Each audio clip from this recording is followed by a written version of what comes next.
Wanna know something cool? The majority of Pokemon games that define generations feature gyms, with an obvious exception to the Alola games. The part that I think is fascinating is how the types of these games are distributed. Here's a fun exercise. Guess what type is the most and least represented in the entire franchise without looking it up. I'm not going to pull a YouTuber and tell you to subscribe or like the video if you get any of them wrong. I know you know the answer to the latter question.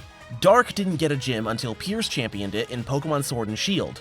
Out of the 3 types to debut past the first generation, Dark is the only one that didn't get a gym in its debut games, and to this day only has the one. Fairy and Steel both have 2 entrants with gym leaders, both 1 generation apart.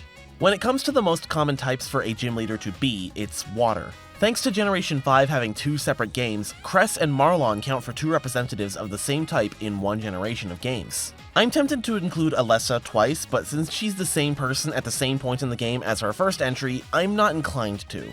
Water being the most populous gym leader shouldn't be a surprise, especially considering that Water is the most common type for a Pokemon, and that's pretty cool. To learn more, check out my 2 videos on Pokemon statistics. But for those who just tuned in,